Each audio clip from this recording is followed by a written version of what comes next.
This is a HeadGum podcast.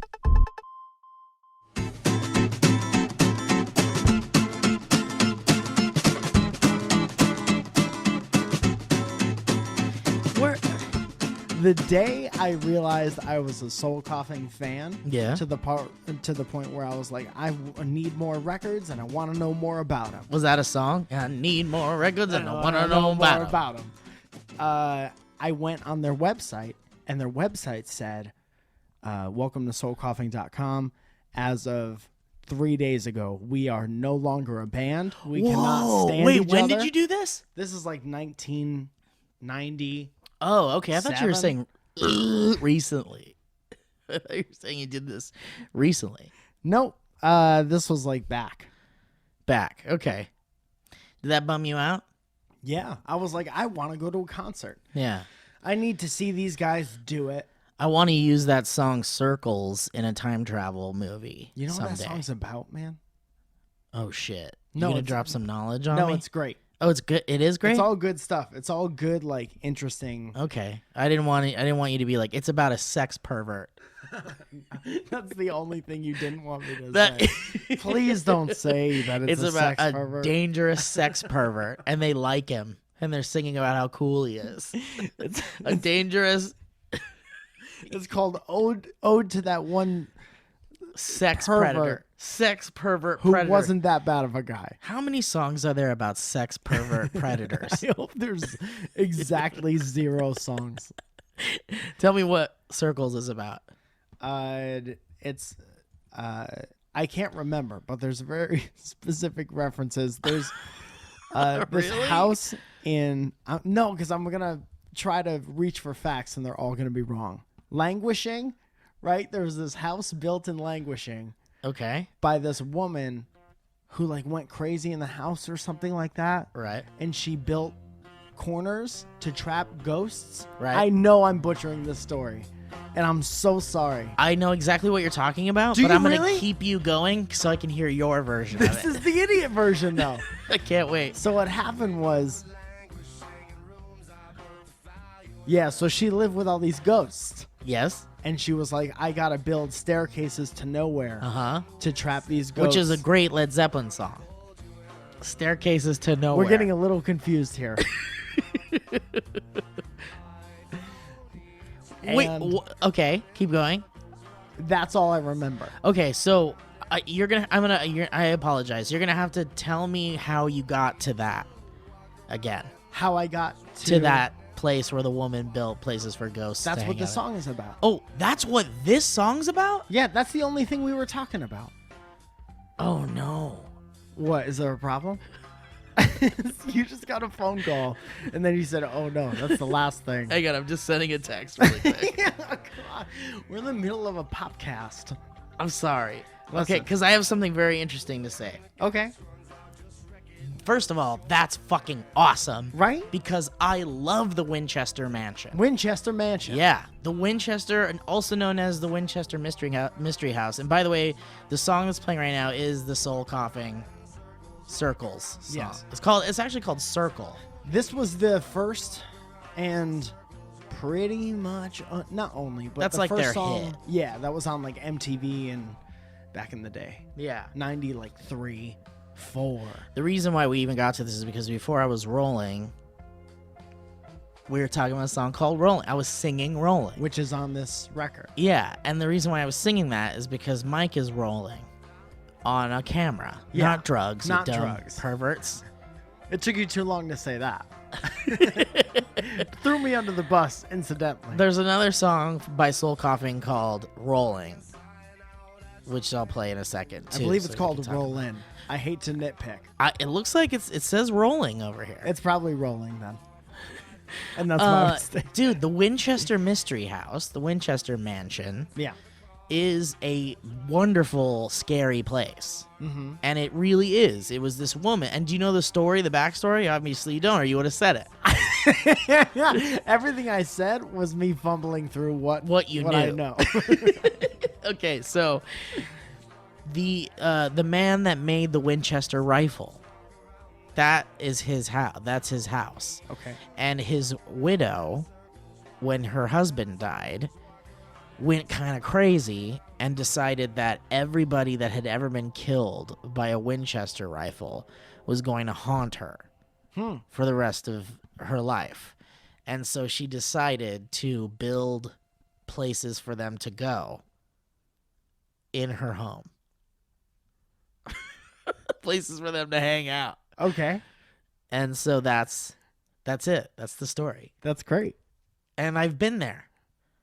And what's it like? It's scary. Is it tough to move?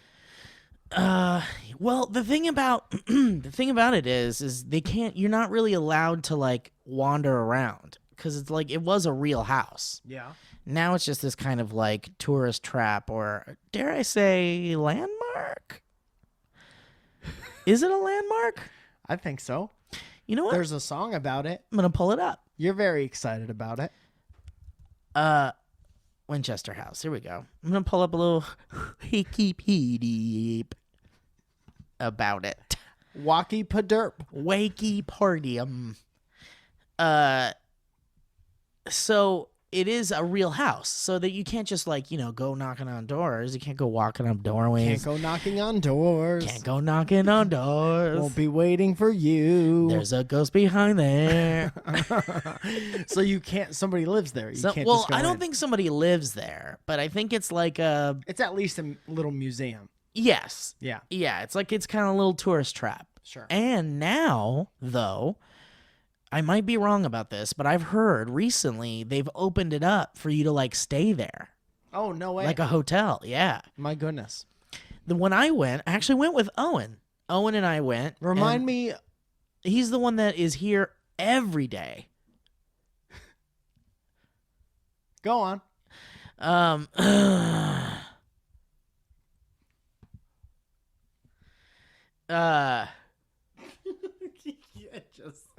You can't go from to a sip.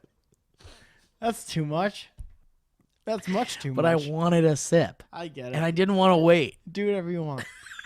I wanted it. I wanted that sip, and it was so close. When I went to the Winchester Mystery House, it was like Halloween. It was like around Halloween, and they do this thing where they like turn off all the lights in the house, and they give everyone flashlights, and it's like a flashlight tour. Oh boy. Yeah, it was really creepy and cool. But I highly enjoyed it, and now I know so many people that have never been there, and we live very close to it. Wait a minute. Where is that? It's in San Jose. Oh, I thought it was in fucking. Not here. I thought it was in England. No, it's here in San Jose. That's awesome. Yeah. That makes me want to go because I like that band so much. Right? Go to this home. It would definitely add to that. Maybe we can go listen to this song in the house during the flashlight time. Do you think people have done that? What if when you do that, it opens up a ghost door and a boy gentleman comes out? A boy gentleman? A little redundant. Welcome back to the Boy Gentleman podcast. What if a fancy boy comes out? What if a small gentleman comes out? Can you give me a description of the small gentleman? Well, he was very well dressed. I want to open up a pub called the Small Gentleman.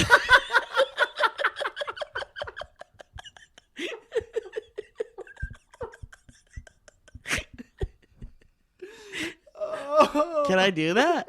Yeah? Yeah, man. All right. Yeah.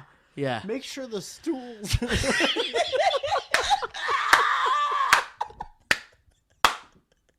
don't even need to finish. I know exactly where you're going with that. I think I know where you're going with that one.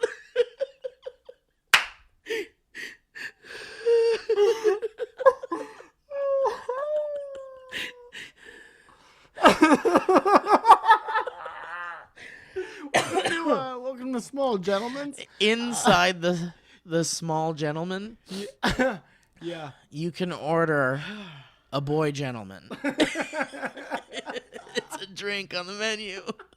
You look at the boy gentleman.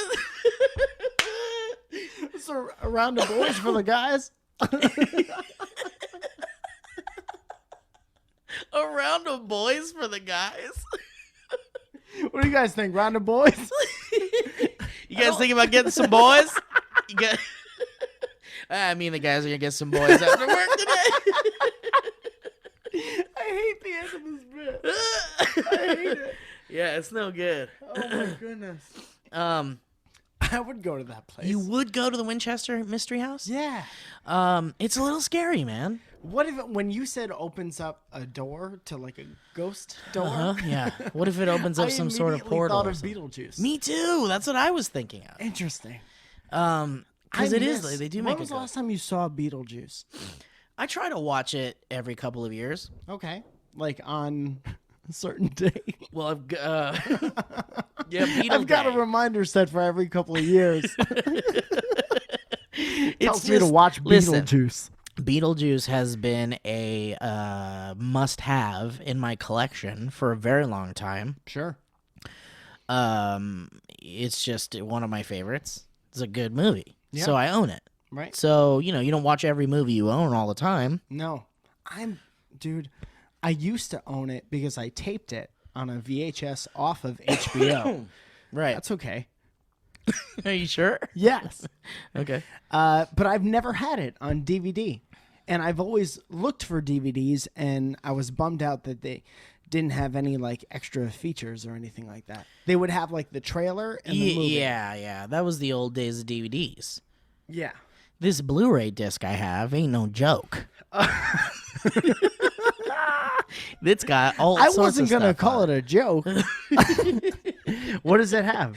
It's got like behind the scenes stuff. It's got commentary. That's great. Perhaps an anniversary special where they talk to the cast.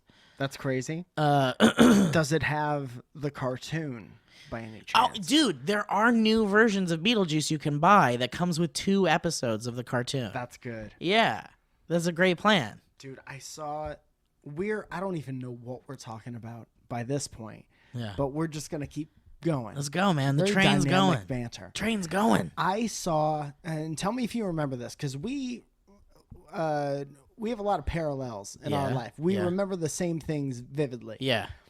This is about the time of the cartoon. Okay. An old school McDonald's toy, Happy Meal toy. Yeah. I used to collect those. Modeled after the Beetlejuice cartoon. The cartoon, yeah. I saw pictures of those online the other day, on eBay, and I had like a stomach reaction to it. Yeah. I was like, I remember fucking playing with those. Just unlocked like a week of my childhood that was gone. Just forever. seeing it, yeah. And it was like, oh my God, I remember going to that McDonald's or Burger King or whatever it was, and then going to the beach. It might have been the Burger King. Yeah. Because I don't know if McDonald's could get behind that gross garbage. Beetlejuice is about a dead boy, so you can't. It's really about a rotting man. He's a gentleman. He's a dead gentleman. He is Beetlejuice, the dead gentleman. We just don't want to associate with any programs about dead gentlemen. We're gonna have to pass on the Beetlejuice cartoon. There's just one thing. I don't know if the writing is locked up. Right? Does he have to be a dead gentleman? this Beetlejuice fella? We love this cartoon. We think kids are gonna love it. Does the gentleman have to be dead? We were thinking maybe he was a plumber, like a funny plumber. We at least thought he was a living man. Was quite surprised to get to the part in that treatment there where he was a dead gentleman. Beetlejuice. I'm referring to the cartoon about the deceased gentleman.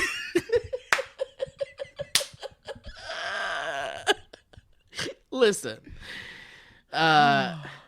It really is a show about a dead guy. They did for kids. Whole movie about it. Well, that's the thing. It's based off a movie, so you can't really change the fact that he's a dead gentleman. So there was only one movie, right? In that movie, that the dead gentleman said "fuck." Yeah. He said, Yes, nice he fucking did. model. Yes, he did. Fast forward however many months. Yeah. And he's like, we're playing with him.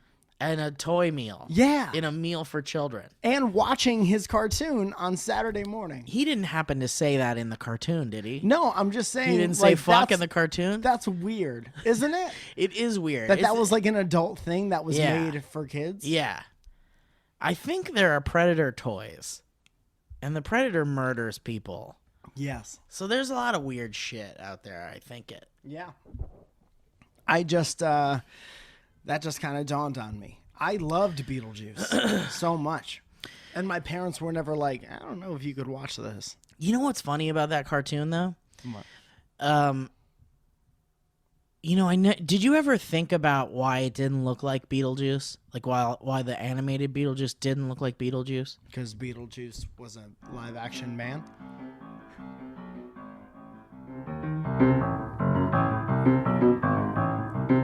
Is that why he didn't look like it? No, it's because to get the rights to Michael Keaton's face Yeah. would have required a lot more money. Oh. So they just made him look like a... Made him look like a fat man. He looked like a slob. Yeah, the cartoon Beetlejuice? And you ready for this? I'm going to blow your goddamn mind, Michael. I can't wait, man. I'm having a great time today. Me too. This is fun. Go This ahead. is nice. I needed this. We took a whole week off because we were at Comic-Con.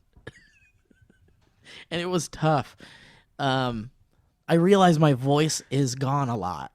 I realize I do the podcast. I do the podcast a lot. When my voice...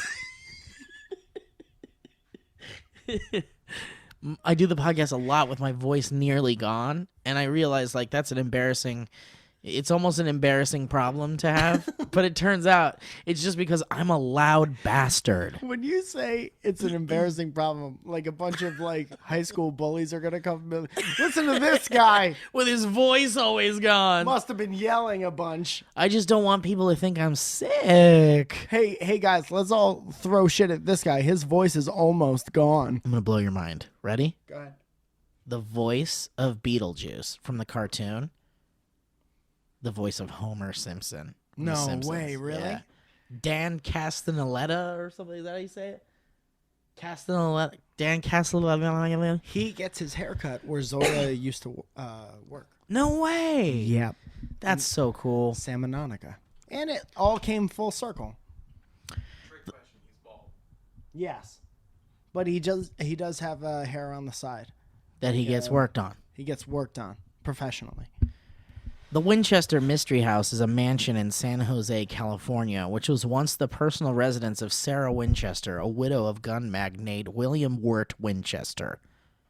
Located at 525 South Winchester Boulevard in San Jose, the Queen Anne-style Victorian mansion is renowned for its size, its architectural curiosities, and its lack of any master building plan. It is a designated California historical landmark. Boom! I believe the lyric is, when you were languishing in rooms I built to foul you in. Oh my God, that's totally it. Yeah, that's the first line of the song. Yeah, that's the first line of the song. Unless I'm mispronouncing some of those words. No, I think you said them perfectly. Well, that's great. Do you know how to play that one? The film is the home. Is your guitar tuned? It is. Jump on in. Can you play that? I used to be able to. Oh, get it, baby. You can keep saying other stuff. The mansion is privately owned and serves as a tourist attraction.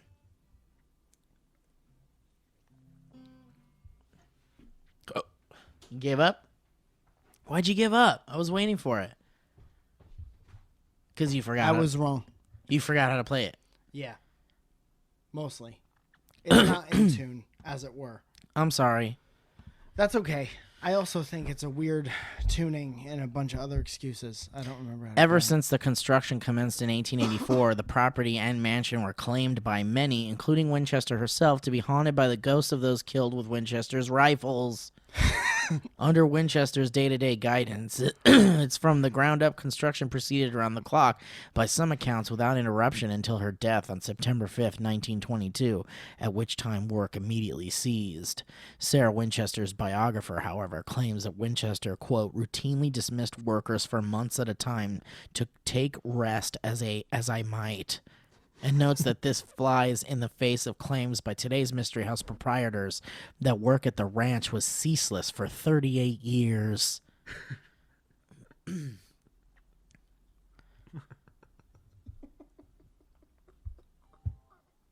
Let's write a series called Winchester's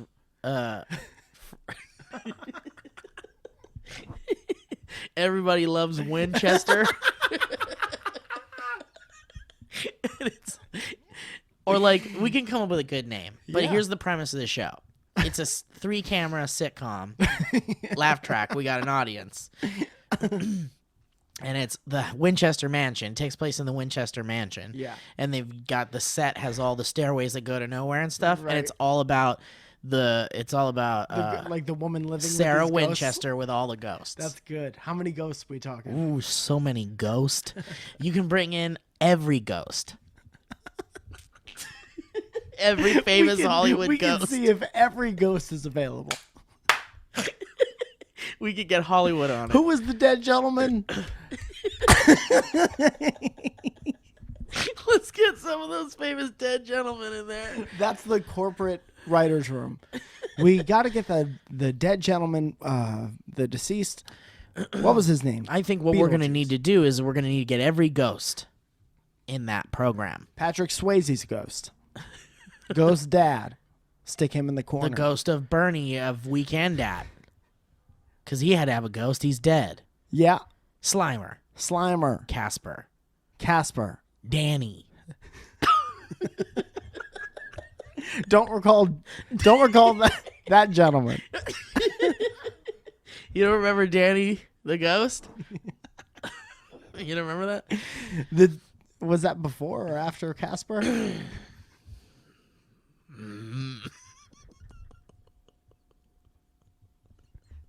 Don't recall Danny. What do you think? Should we make it? What do we call it? Let's call it Winnie's Place.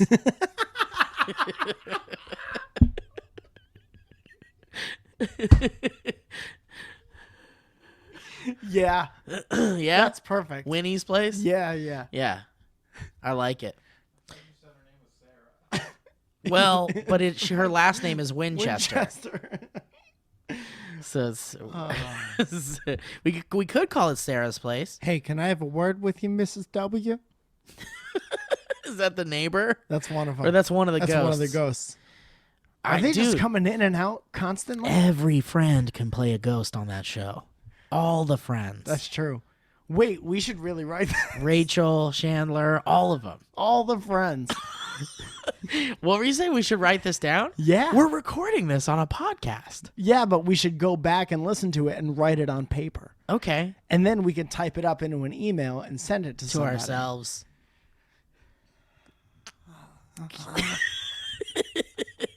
I'm going to be honest with you, buddy. I'm not seeing anything in this Wikipedia article about the soul coughing song. That's okay. Why would it be? Why would it be on the Wikipedia page? Yeah.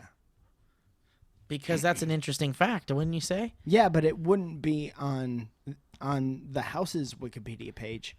It would probably be on that song's WikiPow or the band's WikiDicky. I just feel like someone would put that in the Maybe Wikipedia you're page. the person who does it. I'd rather not. This was in. Are you doubting me right now? Is that what's happening? I don't know. Like in the Do you slightest. not believe me? In the very slightest. How many times have you read Mike Doty's book, The Okay. Book of Drugs? All right, I'm going to go ahead and believe it then. Because me twice. If I'm asking me, I have to answer twice to that to be truthful. Do you like their other songs? Yes, most of them. I just knew this one because on Cartoon Network, they would play this really late at night because the music video is like an old MGM cartoon. Yes, you're right. Yeah. That's awesome. That was my first experience with this song. And then I was like, oh, what else has this band done? And I was like, oh shit, it's Soul Coughing, Yeah. who did Circle. They wrote a lot of fun songs. Can I tell you a thing? Go a ahead. drug thing? Tell me a thing. Sometimes his songs were so crazy because he would do drugs and just write down words that felt the best to say. Oh. And so when he was like, Did he have a problem? He had like a drug problem? yeah. Well, that's what his whole book is about. And then he had this. He doesn't do it anymore, and he still makes music. Wow, shit. Is Rollin' about rolling on drugs? A lot of those songs aren't really about much. Okay. They're just like poetic phrases. He was a slam poetry guy. Okay, that's cool. I've seen what he looks like. He's an interesting looking guy. Yeah, he's good. He's been one of my favorites for years. And What does he do these days? Really kind of like chilled electro pop music. Okay. That's like acoustic based. That's cool. Is it good? It's very, very good. Wow, shit. I would love to listen to that. Yeah, and then he did a whole. He remade every Soul Coughing song on fucking what was the record? It might have been that one. El Oso. No, I think it was Irresistible. Oh, this is gonna make me so angry. Because El Oso, for the listeners, is the album that has Rolling and Rolling it. and Circle. Yeah, I think he redid that album. Okay. I'll play it for you. Speaking of music, can I put you on the spot? Of course. Oh shit. Are you gonna? So this is a track currently playing called Morning Stroll. Some of you guys might recognize it as our previous podcast theme music.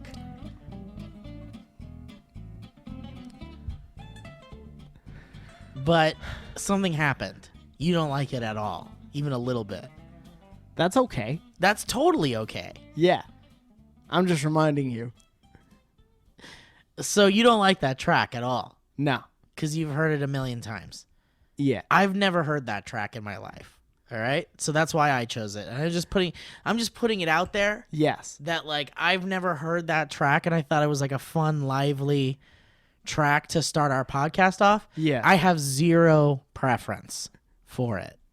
In fact, like even if it was a song I recognized, I probably wouldn't care Yeah. that it's our podcast theme song. Right. But I get it. You're a musical man, and it means a lot to you for the music to be good. I'm going to say I apologize if I came off too strong in my opinion of how horrible the theme music was. Well, can I apologize about not consulting you before choosing it? No, I don't think that you need to do that. Because I didn't, and I feel a little bad about it, because then maybe we would have solved the problem altogether. I don't know that we've ever had a serious problem. There's never been a serious problem. This is the closest thing we've had to a serious problem. This has threatened our friendship. Now, It's not the same. I was told that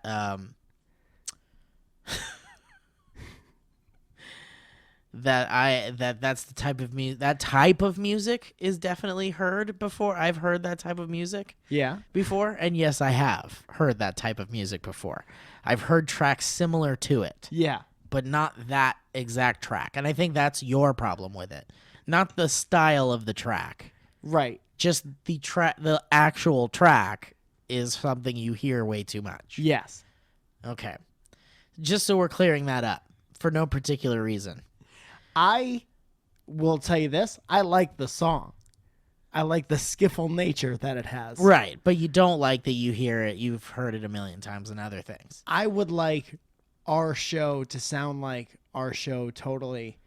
Have you, through the years of doing YouTube, have you ever heard a song that's like a free, what's the program? Royalty-free? iMovie Oh, sure. song Yes. on a million different Yes. people's, and that doesn't make you say like, oh, that I'll never put that on. No, it just makes me think like, oh, there's that song. That's funny. I use it for weird shit. This person's using it to unbox a diaper box. There's a box in the box? There's a box in the diaper. Well, Where did I put that diaper box? Is it in this much bigger box? There is a diaper box that has diapers in it. It serves as a dispenser for diapers. You're The right. box. You're right. You're right. Let's talk about the small gentleman a little bit more. The deceased gentleman? Exhibit B.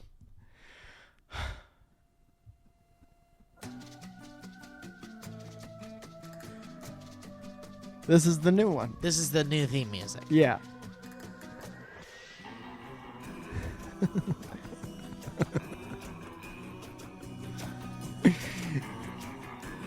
Can I be honest? Yes, you can. I think it raises the stakes too much. You have to have a great podcast after a song like this. This sounds too heroic to be It's a building podcast it up. theme. What if we have an off day and we got to follow this song? You're I right. don't What want if we're that. talking I don't about want that for terrible us. shit and that's our theme song? I don't want that for us. Well, I think because I heard a little something this weekend while I was at Comic-Con. Both you and I were at Comic-Con together. Yeah. But we never saw each other once. You're right. I saw you on a screen. Oh, you did? Yes. I forget where. On somebody's phone? Or like a picture that you... Like videos that people were tweeting Yeah. of like them with your billboard, which was awesome. Right. Oh, Bunch of people yeah. took a picture, Yeah. And then a bunch of people were like doing videos of like when you were doing interviews on the field. Yeah. the They were Jumbotron posting show. that kind of stuff. Yeah. And like clips of it would show up everywhere around Comic-Con. But So you're famous now. Well, thanks, man. I tried it. It was a lot of work. I met some amazing people. We'll talk about that in a second. Yeah. Because I want to know about your Comic-Con experience, too. We could talk more about that. Sure. But first, I want to say that I did hang out with Brett Register, Awesome. who is the my friend who works for DC Comics. Yeah. And he's the director. And he's also our guest co-host on It Feels Like the First Time podcast. Okay. I was going to say that guy should have a podcast Yeah. because he has like a podcasty voice. He does have a podcasty voice. And up until I heard him on your new podcast, Yeah. I didn't think he had one. Yeah. No, that's his first podcast. Cool. And that's his only podcast. Good. Start slow. Yeah, because he's not very good. Just kidding. He's great. He's great. And I love Brett. And in fact, I got so close with Brett at Comic-Con. Because this is man, we're going to really dig in, aren't we? All right, fine. Did you just yell at yourself a little bit? Nah. This is my 16th Comic-Con. Mm. Or is it 15th?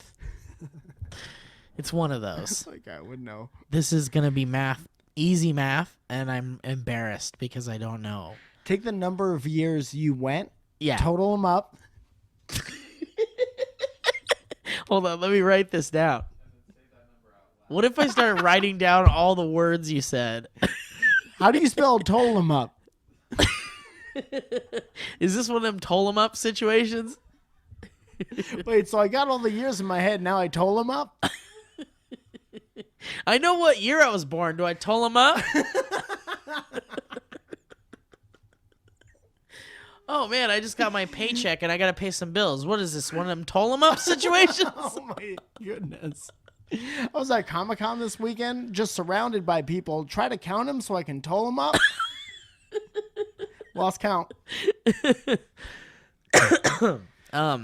What were we talking about, man? I have been going to Comic-Con for a very long time. Yeah, about 15, 16 years. Yeah, 15 or 16 years. The exact math would be known if I wasn't unsure of the math to get from the year I started going to Comic-Con to now. Have you tried totaling them up?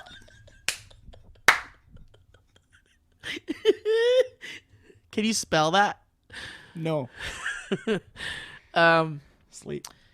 So and it's only the past like 5 years that I've been working at it,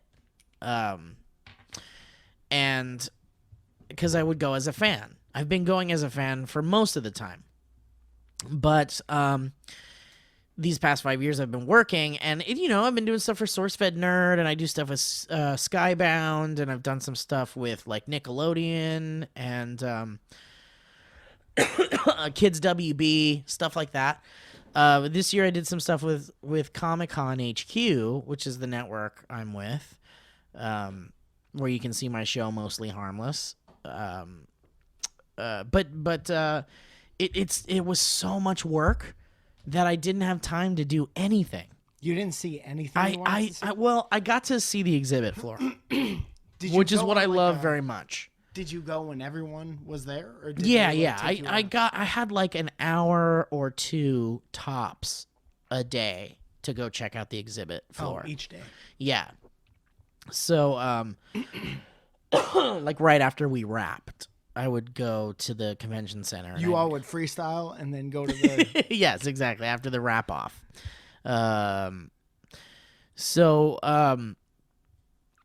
That I got to see the exhibit floor, and it was interesting because like after working all those hours, you'd think I'd just want to go back to my hotel room and crash, but like there was some instinct inside me. There was some like something pulling me into the exhibit hall because I've been going for so long, and I haven't missed a year, by the way.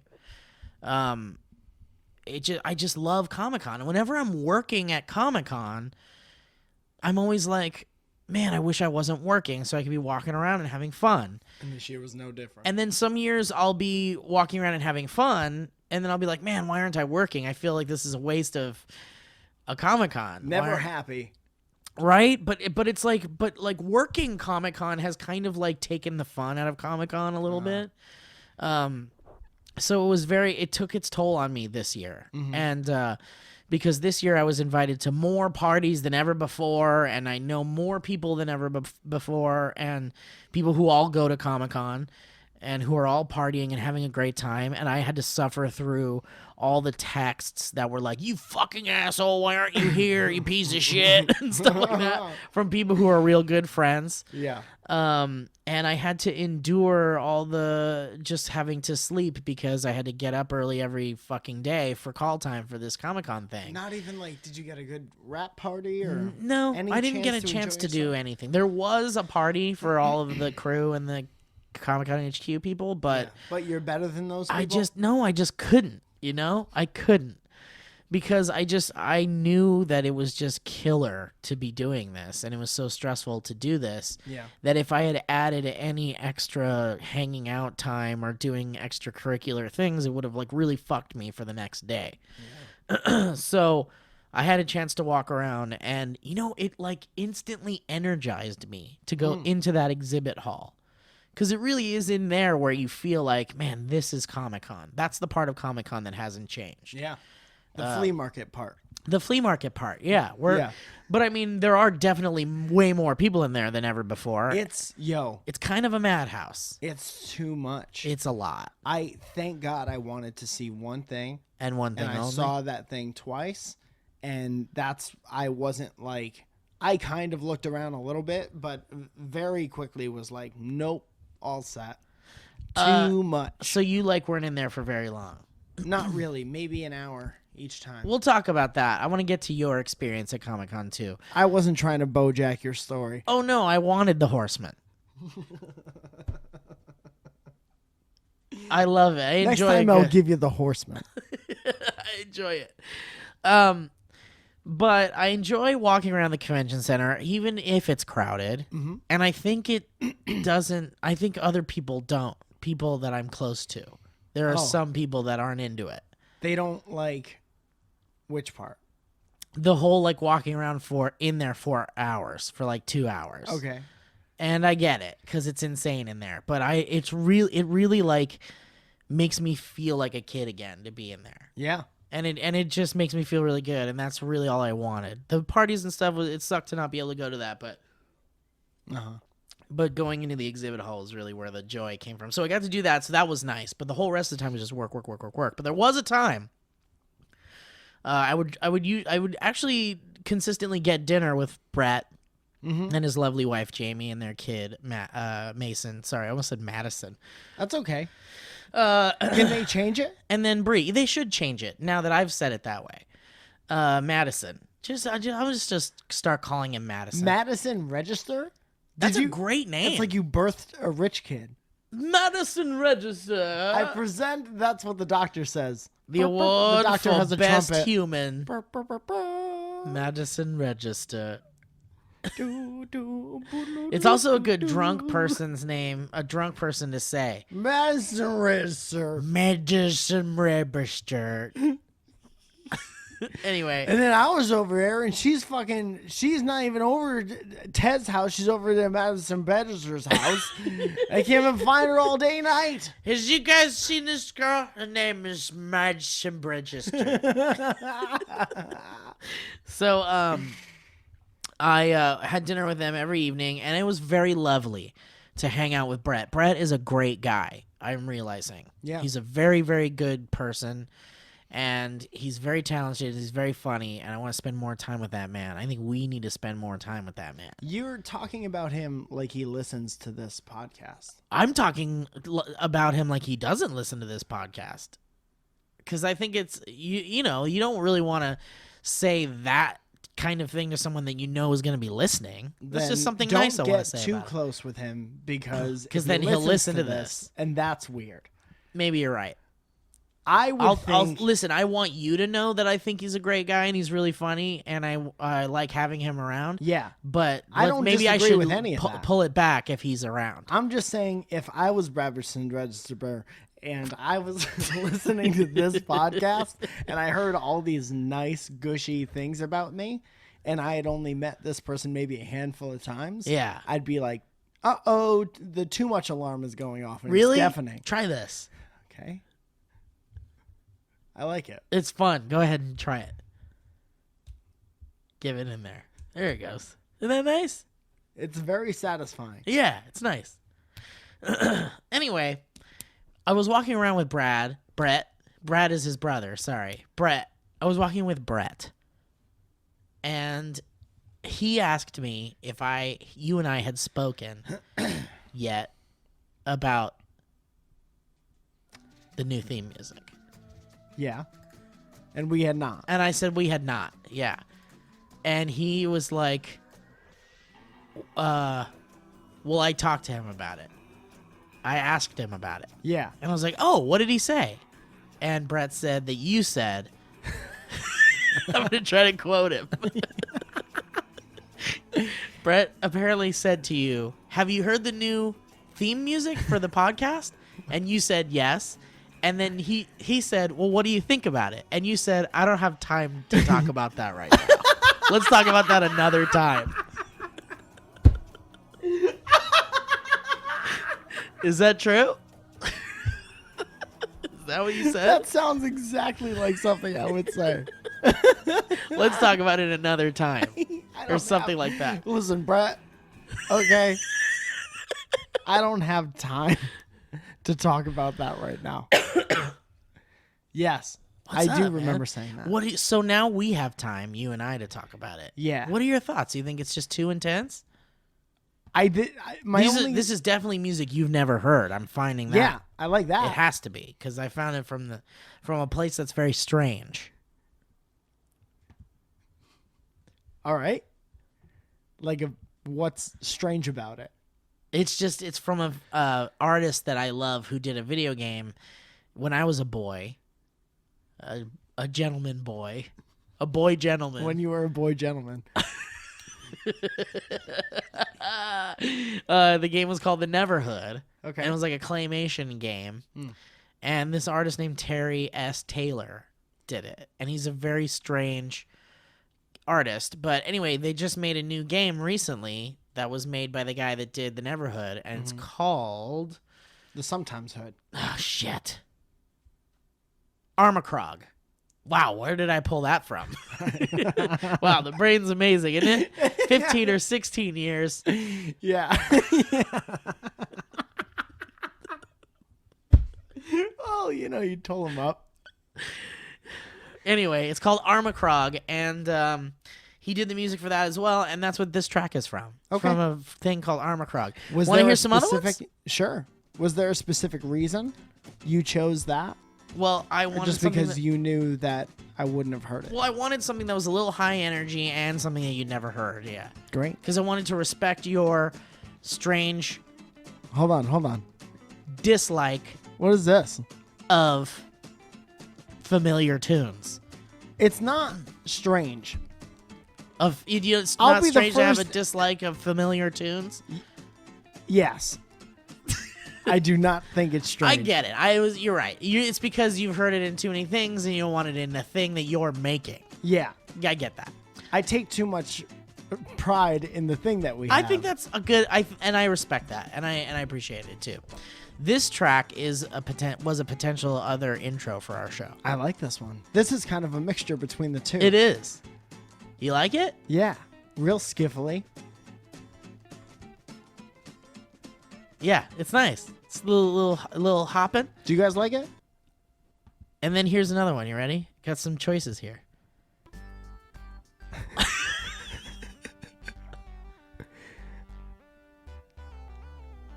Dude, I like this too. Really? Yeah. Hey, and welcome to Talking Banter. Dude, it's like this is 1983. Right? And we have a That's talk why show. I liked that a And lot. we both look like Sally Jesse Raphael. We have giant red glasses. Yeah.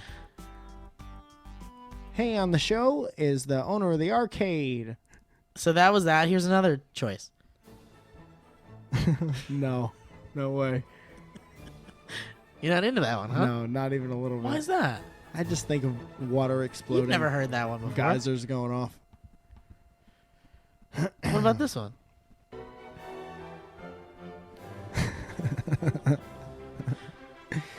I don't hate it. I think that's the wedding music. Yeah. Yeah, I don't hate it at all. Okay, and here's the last one.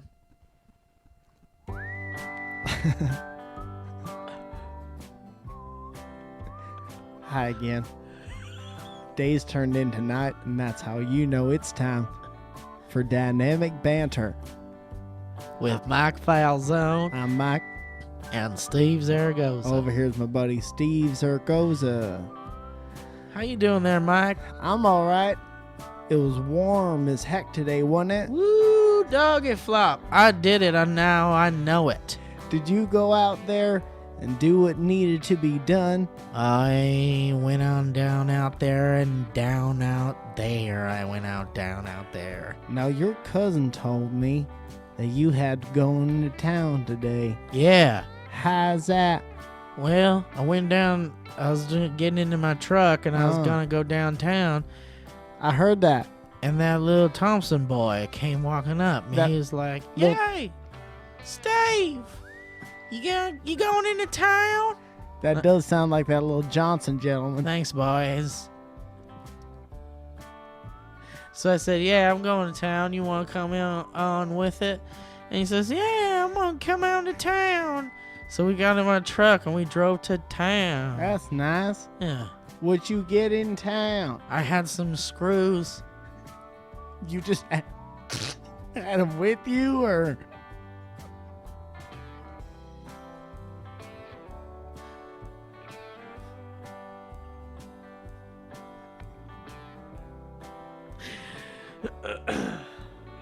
I didn't stay in town for long because I had to get back for supper. Do love supper. Anyway, that's our podcast for this week. Thanks so much for turning in. Whoa, hold up, Mike. Oh, hold on. There's one last thing that needs to be said. What's that, Steve? I gotta read this here announcement all about the Down Square station, how there's a crack in the fountain.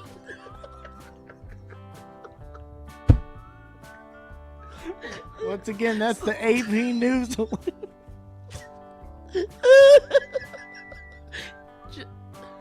Mr. McGregor says, "Don't climb up on that fountain while they're repairing it, or it's gonna break." Woo. Be careful out there. Just don't go walking on that fountain. I know that everyone, when they go into town, they enjoy walking on that. Just don't walk on the fountain. They're fixing it. That's the announcement.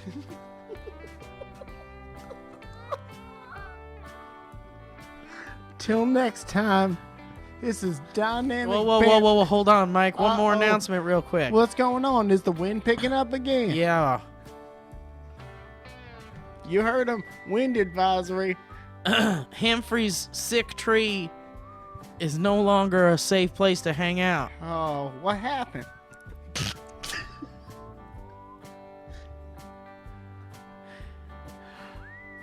There's been a lot of suspicious activity going on at the sick tree. Don't go over there. Can you be more specific about the activity? There are ill animals that hang out by the sick tree. Well, what the fuck, Steve? Is this thing cursed or something? No. I think it's just a nice warm place for the animals to go when they die.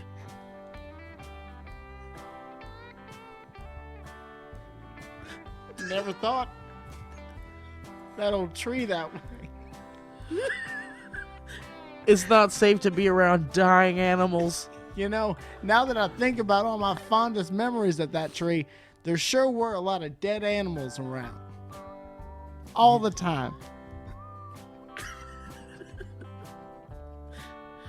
just ain't safe to go there. All right? That's it for our show. Go ahead. Let us out. Lead us out.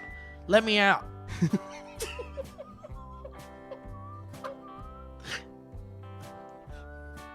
Remember to like and subscribe to the podcast. This is Whoa. Dynamic. Hold on, Mike. There's one more announcement. Hold on to your ears.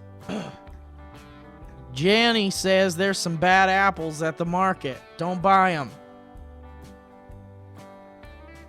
All right, well, that about do it, Steve. That's about it. All right, well, I just want to say thank you so much for listening. Once again, if you leave us a review, that really helps. Jenny Spider got out. Please keep your eye open for Jenny Spider. Is this the same Jenny? Oh, man, come on. You know Jenny with the spider is different than Jenny who has a lot of apples.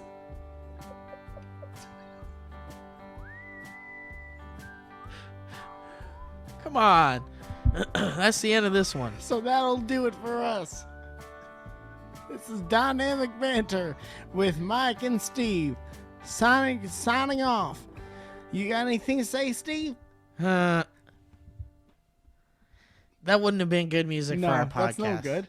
We can't have that But one. you liked all the other ones, huh? Most Do you of them. like it more than what we currently have? I like the one that was in between a lot. But if you want to keep it the one we have now, I'm with it. Whatever you want to do. You're talking about this one here. Mm-hmm. Yeah, that's nice. It's got a nice hop to it. I like it. You got to have, if you have a podcast intro theme, has to have some hop to it. Mike, what was your Comic-Con experience like? I had a good time. Me and Elliot, Mia Pinchov, and Tracy Ashley, we all did stand-up for charity on Thursday. Right. Over there at Sparks Gallery. And there was a, that was live streamed on Twitch. And I guess about 1,000 people saw it or so. Dude, that's really good. That's good for the Twitch. first time any of my, like a full stand-up set has been on the internet. Usually I just try to clip off like crowd work or things that I know like won't happen again, aren't part of jokes that I'm working on for like if I ever get a special or something like that. I don't want to burn them just yet. So that was the first time there was a set online, and I think they pulled it right afterwards. But it was nice because I always get so many tweets and like Instagram comments about like, will you ever come here? Like, you always do shows in LA, and it's a bummer that we can't come see. Oh, so it was a good chance to go to San Diego. It was a good opportunity to get those San Diego fans. Yeah, well, them, but it was good for it to be streamed so that people who are like nowhere near where I play all the time could have seen it. Right. Yeah. That's cool, man. And did you? And it was a good show. It was good. It was fun. It was a fun audience. Everybody wanted to laugh. It's important. Does this sound like it might be an annual thing? You might do it next year I too? hope so. Rachel, Yeah. our friend Rachel, who put it on, did a fabulous job, and she said she felt like she found her calling, and she wants to do that a lot more. That's so cool. And like put on specifically comedy shows for like benefits and charities and stuff Wow, like that. I love it. Yeah. I'm trying Rachel's not to great. put too much pressure on her by repeating that. Sure. No pressure whatsoever, but that would be amazing. Rachel is an absolute sweetheart. I love her very much. She loves you, dude. She used to be my one of my managers. Yeah. 'Cause I used to be signed to this company called Big Frame, and she used to work there back in the day, her and Sarah Penna. And she would always talk to me about you, even after we had both moved on to other things. We stayed friends. And she was like, the only reason I want to go back into managing is to manage like you and Megan Tonjes and Steve Zaragoza. No way. And she wanted to be introduced to you like years before she met you. That's crazy. Yeah, man. She always spoke very highly of you. We happened to end up working together. Yeah. And she's such a sweetheart, and we always try to do stuff together. This year was a little tough because of all the Comic-Con stuff, but I got to do some stuff at the Skybound booth. Yeah.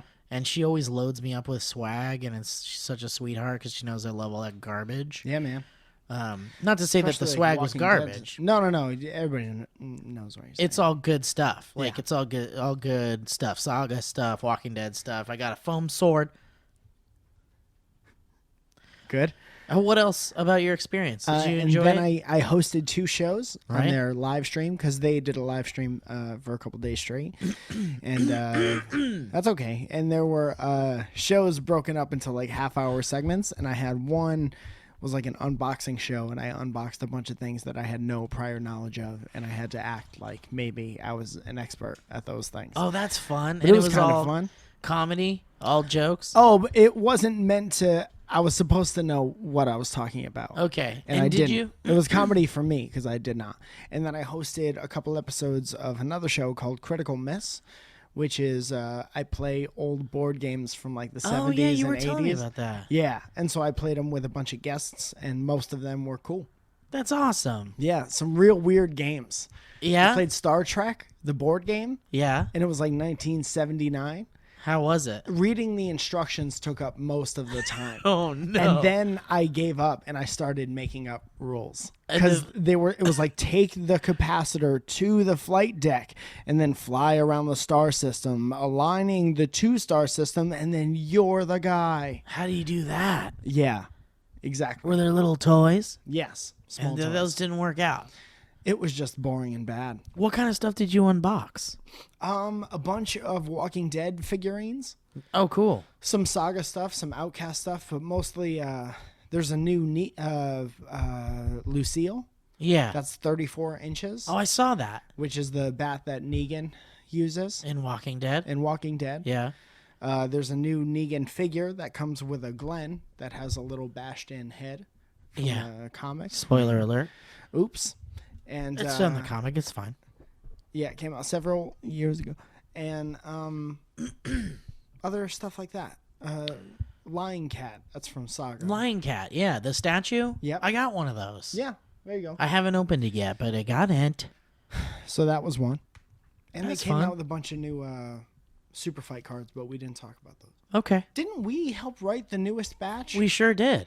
That's cool. Have you seen them yet? No, I saw the boxes of them. But Oh not wow, like- shit. Then yeah. I wonder which cards made it in. Did they tell you last time which No, cards made I it like in? not knowing until I play it. What if there's none of them? You like that? I've gotten a bunch in, so I'm fine. Oh, okay. I never have. I'm worried. You've about never it. gotten cards in the This is deck? my first time. oh, writing well, cards I'm for sure them. Many of your cards got in. Well, I hope it. Yeah.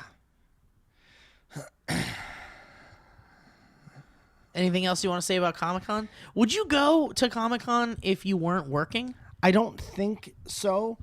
I'll tell you this, and this is the nerdiest thing about me, and I've talked about this a couple other places. I'll hear it. But I went to go to the Mattel booth. That was the only thing I wanted to Oh, see yeah. last year. I didn't get to see it, and this is just my second year going. Right? And so Mattel makes all the wrestling figures for the year. So I wanted to go see all of that. So the first place I saw it wasn't the internet, because it's cool when they announce everything, but it's kind of a bummer to see like somebody else's cell phone picture of it. Right, and this was seeing it in person. So that was cool, and I saw that, and it was nice only wanting to see one thing, because then I could just like leave the exhibit hall whenever I wanted to. And I just remember thinking like there was too many people. It's like getting let in or out of a concert constantly. Yeah. Is exactly what it's like. And that's too much for me. I can't be shoulder to shoulder with that many people. It's a constantly. lot for people. Some people, I get it. I won't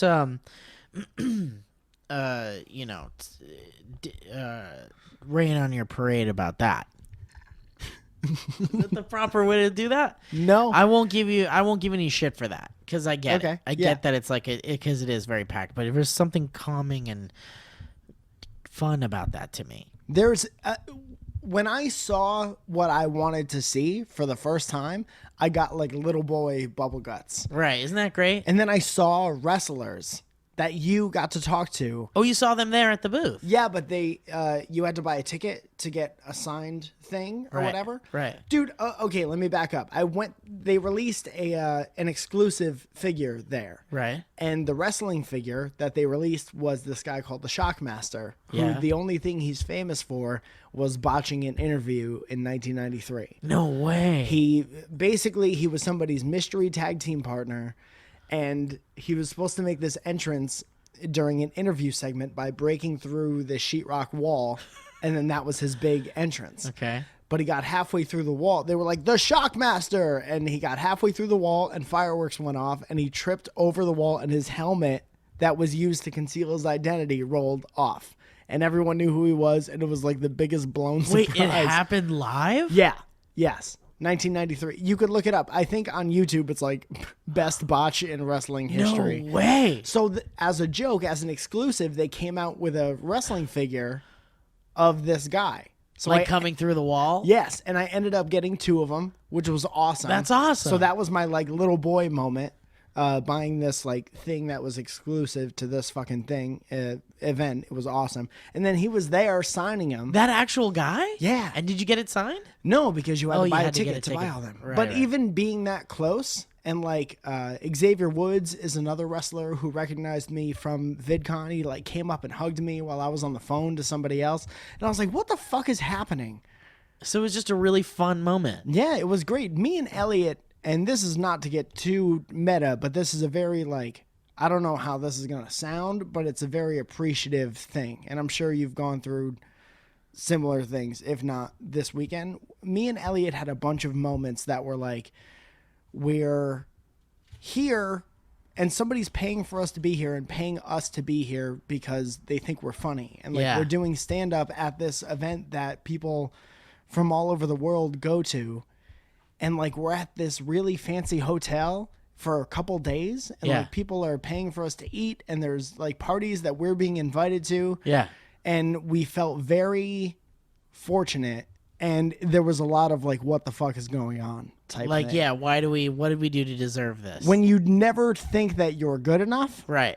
it's hard to comprehend why people would want to be that nice to you. It's like and give you these opportunities. It's a validating experience. Yeah. Because then it's like, well, shit, maybe I am pretty good. Yeah. Maybe I'm good at what But I'm then doing. as soon as you start believing that shit, you get worse. Yeah. So, no, we had a bunch of You cool gotta stay moments humble. this weekend. It was That's just, awesome. we were looking out the window at San Diego, and we were like, it's so cool here. I can't believe somebody fucking thought we were funny And enough. invited you there. Yeah. That's awesome. It is. You're right. It's a very strange experience to be like. I had that experience. I had that same feeling when I was in Cancun because I was invited to Cancun for some like promotional event. You found out about that while we were doing Cloverfield stuff. That's right. That's Yeah. right. And that was very much like, why did I'm not a celebrity or anything. Yeah, Why am I doing this? We've fooled people We've fooled people. into thinking that we're different than normal people. But you know what, man? I think that's what life is. Is like fooling people. That's the thing. It's like you fool people into thinking that you're better than you are at stuff. Right. And then the other like Hollywood secret is that everyone is trying to figure out and manufacture. It's just like work with people that you like. Yeah.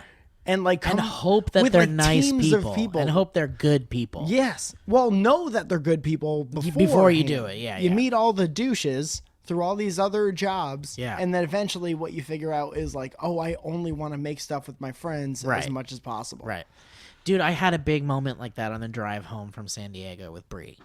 We were talking about how like we definitely are not strangers to people who are real friends in our lives. Yeah. And we have people that may not be good friends. They may not be real friends too. Yeah. And I'll it's see like, myself out. You're actually one of the people that came up when we were talking about genuine good friends. Oh, nice. For sure. You and Zoya. Snuck in there. And that goes back to fooling people. Yeah, but we had a good moment where we were like, man, we have good friends in our lives. We should be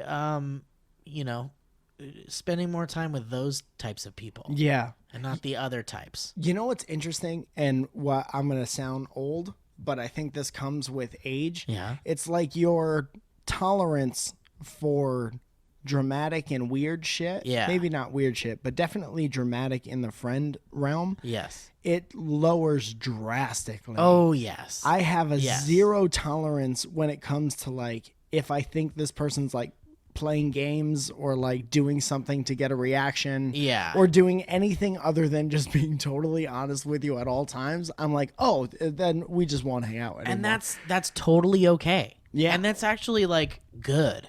Yeah. You need to like really like figure out who are the people that you want to spend your time with. Like figure that out. Yeah. You want it to be everyone that you meet. You do. But you hope it is. It's far from depending on your circles, it's usually It's pretty real true. far. And if you live in Los Angeles. Yeah. I wasn't gonna You were gonna get that I specific. tried not to do that. I hated on Los Angeles a lot when I Well, first it's hard moved for here. you because you didn't grow up here and you didn't live here, so I'm sure it feels kind of like unfair to say like, "Oh, I hate LA" or something. Yes, and I don't want to be that guy because I was been here that long guy for a while. enough. You've been here long enough, and I you don't know. hate LA. I hate hate's strong. Hate is a strong. I have no tolerance for a certain type of Yes, person. I agree with And I thought I was crazy for a long time. That's why like one of the things you do when you move to Los Angeles is go to therapy at some point. Of course. That's why it's just part of the because you're thing. surrounded by people that make you feel insane and make you Right. insane. But one of the things that made me feel very sane is when me, Elliot, and Delman went on tour. Yeah. And we went to Connecticut and New York.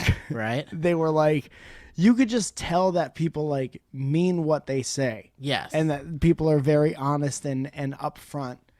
And Delman in Connecticut especially felt like he was going to get beaten up by everybody. Oh, because they're not used to saying how you feel and like talking about the way, like not sugarcoating. No, he just said like a bunch of people gave him the up and down and just like could tell that he was very not from there. Dude, that happened to me in Chicago. Yeah. I got like real like verbally roughed up in Chicago.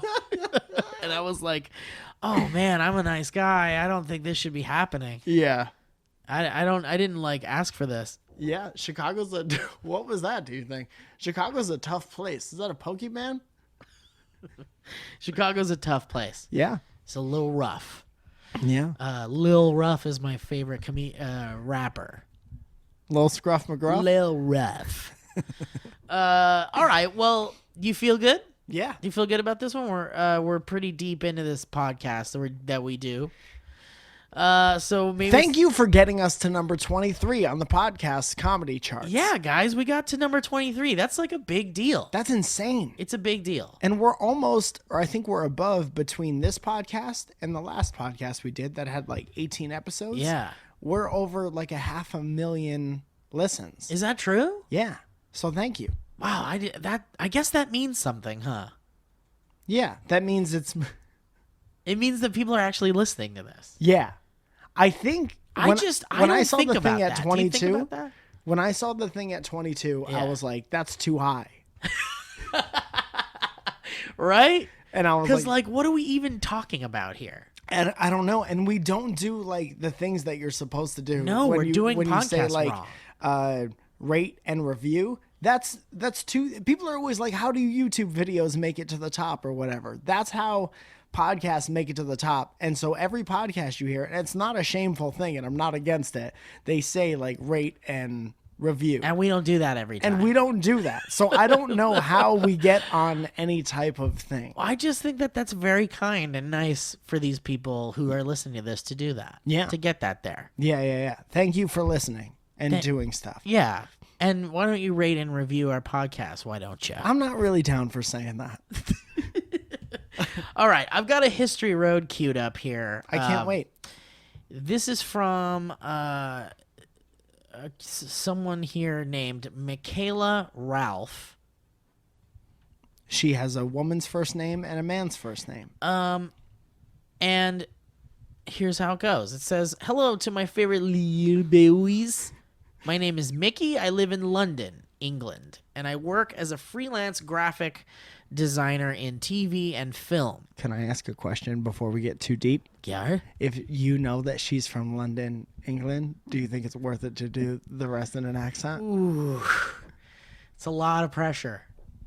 I'm just asking. I wasn't trying to sway you either way. I also work with Maud at her website, Geek Bomb, writing articles as part of her bomb squad.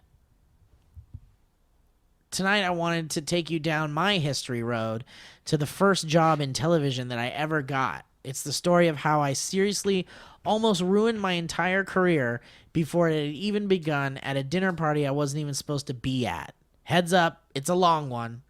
Here we go.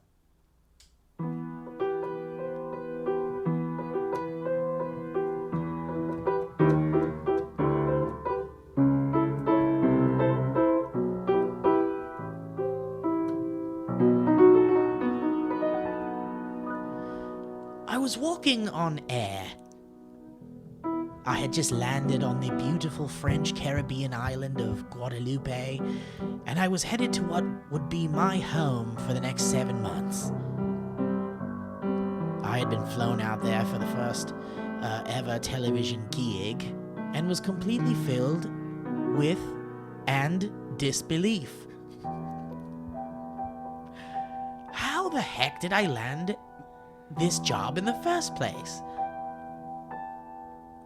I was a week early. I had opted to fly out sooner so that I could get used to speaking French all day, get to know the island, and try to chill out before we start production.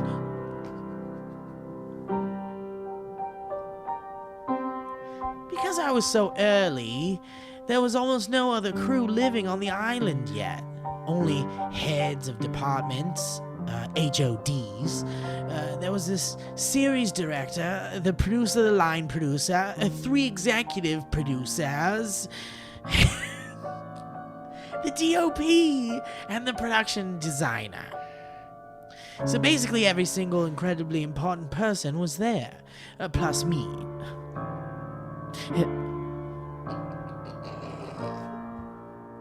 The little newbie graphic designer who was trying her hardest to make a good impression and stay out of everyone's way.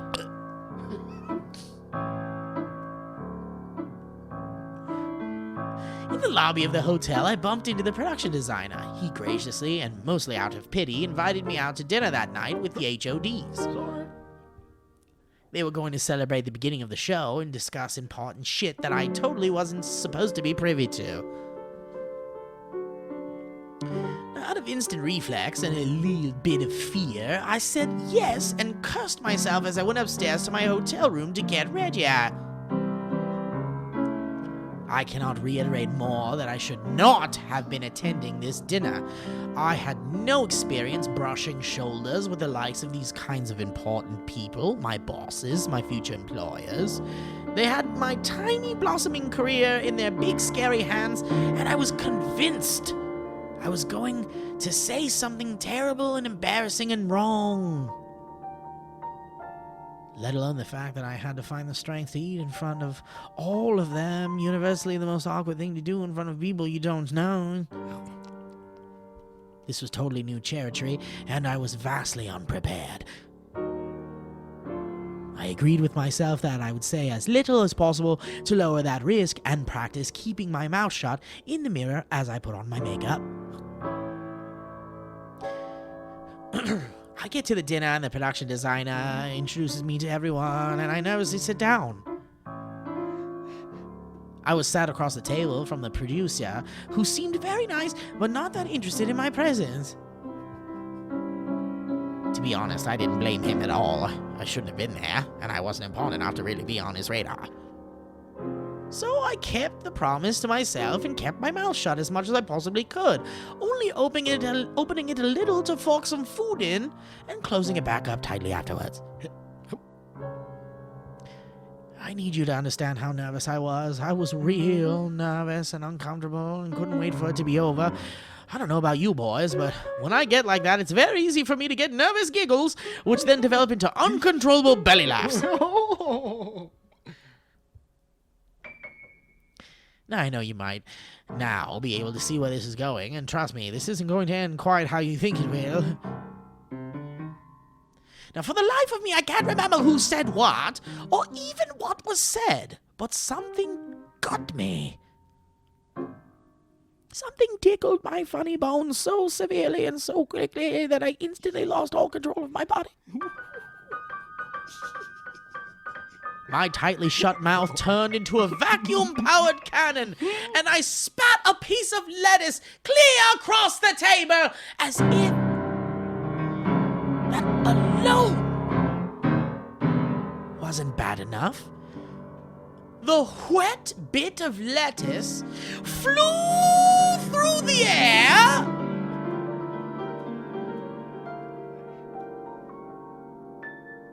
and landed in the open mouth of the producer, who then swallowed it.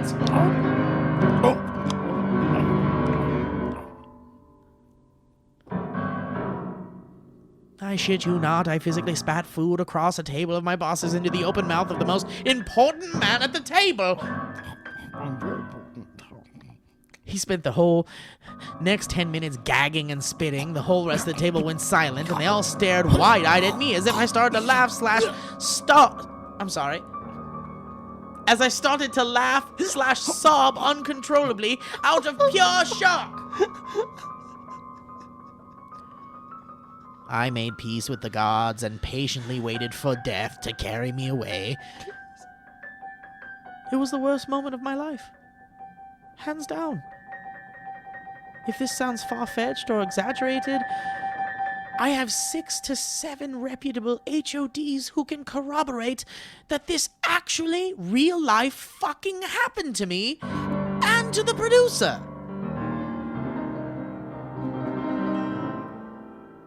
And once they all recovered from the shock, they began to laugh, and that lessened the tension a little bit. I can't believe that cow. She spit food. I can't believe the food. It was swallowed. You ate the food.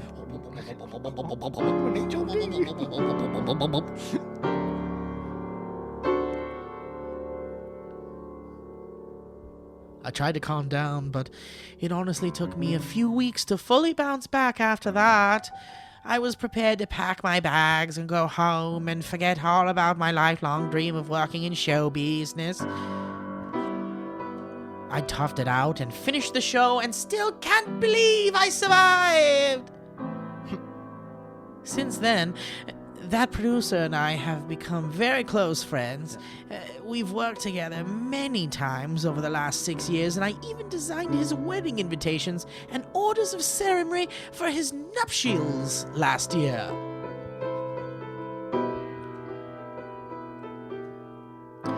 Enough time has passed that it doesn't hurt anymore, and I'm able to laugh about it, so I thought I'd let you guys have a little giggle about it too. Chim chimney, chim chimney, chim chim cherry. Ha dee dee da da da da da da. Ate some of that food and they spit in the mouth of the producer man, and now I'm out mouth.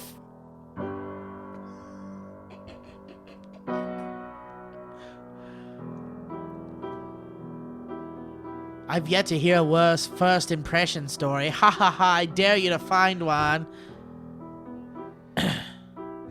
Keep being totally rad and making me cry with laughter late at night when I listen to your podcasts. You guys are the best little boys, and thank you for every bit of goodness you put out into this crazy world. Lots of love. Mickey.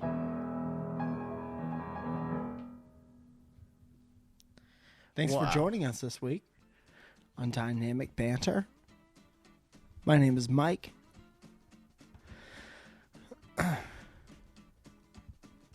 Thank you. That was a HeadGum podcast.